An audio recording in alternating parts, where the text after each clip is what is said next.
creative continuity. We bring the convention to you. Here with the creators of Concrete Park, Erika Alexander and Tony Puryear. Erika's brother Robert had this great title, Concrete Park.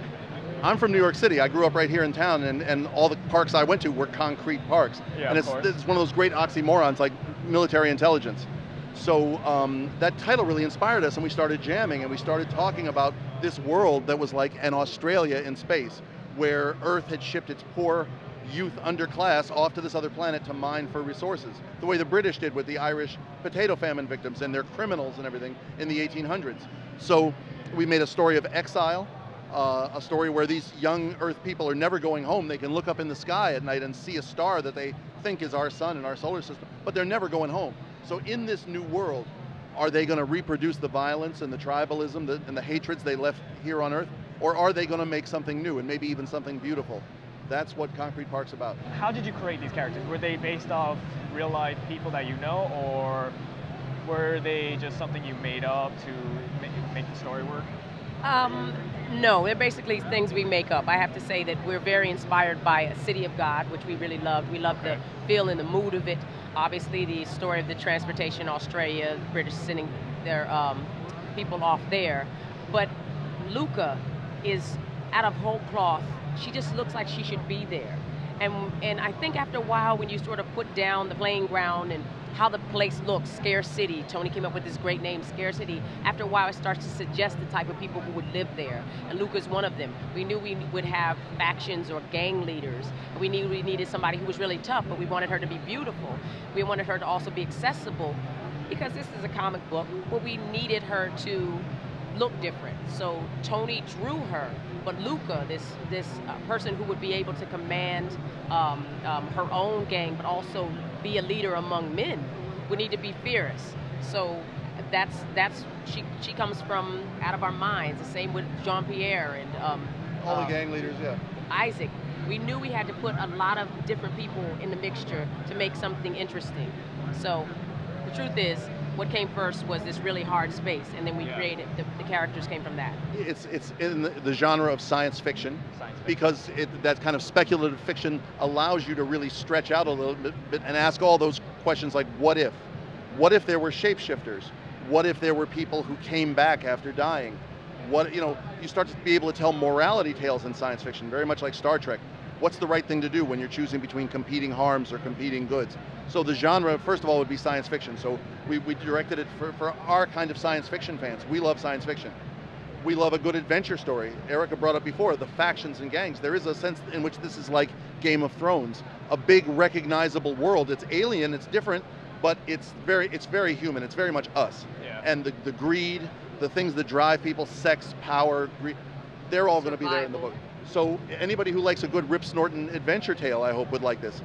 We just ran into a guy who says he's going to be teaching this book in a home for kids who are sort of in the penal system, because the metaphor for this thing is prison and incarceration. And I'd love it if teens would pick this book up. I think I don't think it's for young readers, but because of the adult themes. But I definitely would hope teens would read this book and maybe see themselves. This is also a very political book. It's a sexy book. It has, gorgeous people in it. But we like to think that it's colorful in a way that when you go to some place that's a little tough, you start to really look at it and see that maybe all that you have is how you are, your personality. By the time our new 5-part miniseries finishes, we will have set the table with more than 100 major characters. So in that regard also, it's got the ambition of a Game of Thrones or something, where some will live and some will die. I hope you get attached to these guys and cry when they're gone. After the 5-issue miniseries, we hope to explore bigger parts of this world and keep on going. This is a creator-owned book. We're not working on the Spider-Man franchise. We're not working on somebody else's tracks. Yeah. We're making the tracks. We're making the railroad train that runs down, but we're laying the tracks too.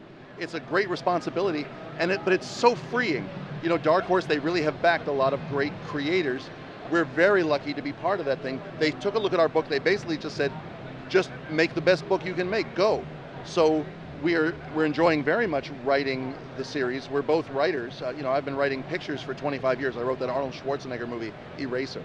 Erika's a writer. Erika's working right now on a script about the Boys Choir of Harlem. She got the rights to the story of the Boys Choir of Harlem. So we're screenwriters by trade. She's an actress, obviously people know her as an actress. But this is a different kind of writing. It's very freeing and liberating to work on your own stuff. It's freeing. It's so funny because the whole idea of the internet and this type of thing with your generation of having a space where you create your own, like YouTube, is new. But for Mike Richardson, it's what he did. He looked at people who we thought should have their own comic book. They couldn't get deals with the majors, and he created Dark Horse. So in a way, there were pioneers who talk about laying tracks for creators and independent minds and new types of characters and new types of ways to do things. So it's good that we're here in a way, but we really are with some wonderful heavy hitters, from Mike Mignola to Frank Miller to Raphael Albuquerque. We have amazing creators here. The fact that we're here at all, we feel like we just won the lottery. Yeah, won the lottery, and we're frankly we're grateful because it's not especially if you work in Los Angeles or Hollywood in studios where they have ways to do it, they have the people they wanted to do it, and they hire you to do it, and then they sort of, if you don't do what they want, they replace you. Yeah. Here, it's like, you know what, it's your thing. If it goes, it goes, good, bad, or ugly, it's your thing. And they try to help you make the best thing that you can make. But there's no place to complain, there's no place, this is it. So we're really happy, but it's extremely stressful because once you do have that responsibility, you have to produce. And the schedule is brutal. I'm Mark Aronoff. This has been Creative Continuity on New York Comic Con with the amazing Erika Alexander and Tony Puryear.